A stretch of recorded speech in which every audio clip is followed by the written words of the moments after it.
তোমাদের পরীক্ষায় বৈদ্যুতিন চিঠি আসবে অথবা তোমাদের সহজ ভাষায় বলতে ইমেল আসবে। বৈদ্যুতিন চিঠি অনেকে চিনো না, অনেকে বলে যে এটা তো শুনিও নাই, বাট ইমেল তো জানো।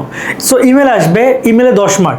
সো একটা ফর্মেট শিখিয়ে দিচ্ছি, তুমি সব ইমেল লিখতে পারবা। ইমেলের মূল বিষয় যেটা থাকবে সেটা প্রত্যেকটা প্রশ্নে আলাদা আলাদা হয়, কিন্তু ফরম্যাটিংটা জেনে রাখো এবং একটু হলো 2-4 বার লেখা ট্রাই করো, তাহলে মাথায় ঢুকে যাবে। এবং পরীক্ষায় শুধুমাত্র এটা কোনো কষ্ট দিয়ে করতে হবে না, এই 10 মিনিটের ভিডিও আর বাসায় বসে 10 মিনিট বা 5 মিনিট বা 20 মিনিট তুমি একটু প্র্যাকটিস করবা, তোমার এই 10 মার্ক তুমি খতম করে ফেলতে পারবা।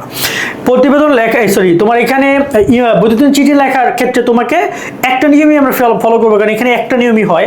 আর এখানে তোমাদেরকে কিছু আমরা সাজেশন তোমাদেরকে আমি দিয়ে দিচ্ছি। এখানে যদি দেখি তোমাদের 26-এর জন্য এই যে 5-6টা তোমাদের বৈদ্যুতিন চিঠি রয়েছে, দেখো তোমরা এখানে ইন্টারনেট ব্যবহারের সুফল কুফল সম্পর্কে একটা প্রতিবেদন আছে, সরি এখানে বৈদ্যুতিন চিঠি আছে যেটা খুবই গুরুত্বপূর্ণ। নববর্ষ নিয়ে আসে, বন্ধুকে নিয়ে, এটা ভেরি ভেরি ইম্পর্টেন্ট, অনেক আসে। তারপর এখানে জরুরি রক্ত, এটা খুবই কম আসে, বাট এখানে কলেজের অনুষ্ঠানে উপস্থিত থাকার কথা জানিয়ে। এখানে যে জেলা প্রশাসক হয়তো এমন না, অনেক সময় বলে যে প্রধান অধ্যক্ষকে বা অন্য কলেজের একজন অধ্যক্ষকে তুমি হচ্ছে যে আমন্ত্রণ জানাচ্ছ, যে কেউ হইতে পারে, একজন অতিথিকে তুমি আমন্ত্রণ জানাচ্ছ। দুর্ঘটনা বিস্তারিত জানিয়ে বন্ধুকে, মূলত বন্ধু বা এই টাইপের বেশি আসে, ঠিক আছে। আর এখানে কিছু এমনও আসে যে দেখা যায় যে তোমার এখানে যাকে পাঠাচ্ছ সে আলাদা হইতে পারে, তো সেটা জাস্ট শুধুমাত্র তোমার মেইন যে টপিক সেটা একটু ঘুরে যাবে, বাকি সবকিছু সেম থাকবে। কারণ এখানে তুমি যে পাঠাচ্ছ, যাকে সেন্ড করছো, তোমার ইমেল অ্যাড্রেস সবকিছু সেম থাকবে। তো আমি এখানে তোমাকে দেখাই দিই এটা কীভাবে হবে। যারা আমাদের এখন YouTube channel, Facebook subscribe follow করে নেয়, করে রেখো কিন্তু ভাই, ওকে। এখানে আমরা দেখি এখানে প্রতিবেদনের, তোমরা এখানে খেয়াল করো, এই যে ইমেলের এখান থেকে তোমরা শুরু করবে, এরকম একটা বক্স হবে, এরকম একটা পুরোটা একটা বক্স করে নিতে পারো তুমি চাইলে, বা এইভাবেও লিখতে পারো। এই যে ফর্ম, ঠিক আছে, আমি যদি তোমাদের দেখাই, সো এইরকমের, ওকে, দেখো তোমরা। সো ওভারঅল এইভাবে একটা হবে, এই যে ফর্ম, এখানে সুন্দর করে তুমি তোমার নিজস্ব যে তোমার নিজের যে ইমেল অ্যাড্রেসটা আছে সেটা তুমি লিখে দিবা, যেমন shobhana1234@gmail.com। এখানে 2 যাকে তুমি পাঠাচ্ছ তার একটা অবশ্যই ইমেল অ্যাড্রেস আছে। ইমেল কি পাঠাইছো, জীবন অনেক পাঠাইছো হয়তো বা এখনো, কারণ তোমরা এখনো ছোট না, সেখানে তার ইমেল অ্যাড্রেসটা পাঠাবা।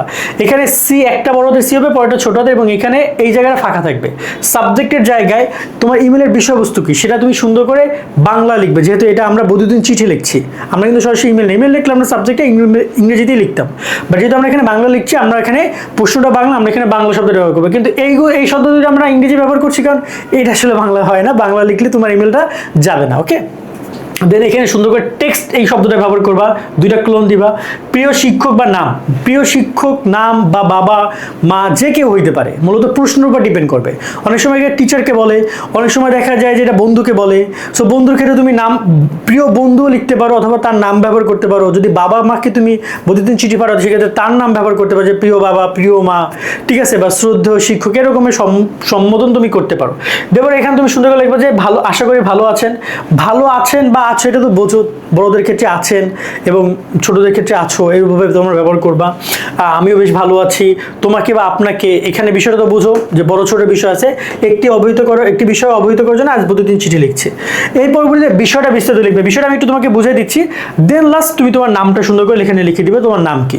একদম যদি ফুল ফর্মেট আমরা দেখতে চাই, ফুল ফর্মেটটা ঠিক এমন হবে যে এখানে সুন্দর করে তুমি তোমার সবকিছু লিখে দিবা। লেখার পর আমরা একটু যেটা দেখছিলাম, এখানে টেক্সট এবং এখানে প্রিয় অয়ন, আশা করি ভালো আছো, আমিও ভালো আছি, তোমাকে একটা বিষয় অবহিত করার জন্য আমি লিখছি। তুমি জানো পদ্মা সেতুর উদ্বোধন শেষ হয়েছে, বাংলাদেশ সরকার নিজস্ব অর্থে নির্মিত হয়েছে এই সেতু, এটি দেশে, মানে আমি এখানে এই টপিকে মোটামুটি তাকে পদ্মা সেতু দেখার জন্য একটা আমন্ত্রণ জানাচ্ছি। সো এই ব্যাপারটা নিয়ে তাকে আমি এখানে মোটামুটি পদ্মা সেতু সম্পর্কে একটু জানালাম, এবং সর্বশেষ তাকে বললাম যে তাই বন্ধুরা মিলে সিদ্ধান্ত নিয়েছি পদ্মা সেতু স্বচক্ষে দেখতে যাব, তুমি আমার সাথে আমন্ত্রিত, আশা করি এ ব্যাপারে আমাদের সাথে যোগাযোগ করবে।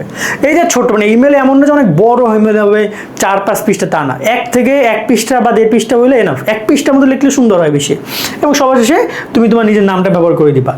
যদি এখানে দেখা যায় যে তুমি যদি কোনো প্রাতিষ্ঠানিক ইমেল লিখছো, যে কোনো প্রতিষ্ঠানকে পাঠাচ্ছ, তাহলে তুমি এখানে তোমার নামের সাথে তুমি বর্তমানে কোন স্কুলে আসো বা কলেজে আসো, সে কলেজের নামও লিখতে পারো, শিক্ষার্থী অমুক কলেজ, বা তুমি যদি তোমার টিচারকে পাঠাও, সেখানে তুমি লিখতে পারো শিক্ষার্থী অমুক কলেজ, বা কলেজের নাম লিখে দিতে পারো। জাস্ট এইটুকুই, আর কিছুই না।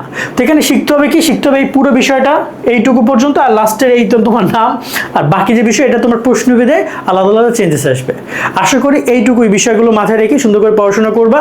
তোমরা যেটা করতে পারো, এখানে যে আমি তোমাদেরকে ইমেলগুলো দেখাইলাম, তোমরা ইমেলগুলো একটু বাসা বসে প্র্যাকটিস করে এগুলো ভিতরে কি আছে, কিভাবে এটা সুন্দরভাবে উপস্থাপন করা যায়, বিষয়বস্তুগুলো জেনে যাও, তোমরা ফরম্যাট শিখে যাবা, শুধুমাত্র জাস্ট ওইখানে ধাপে ধাপে লাগাই দিবা। ওকে, সকলে অনেক অনেক ভালো থাকবা।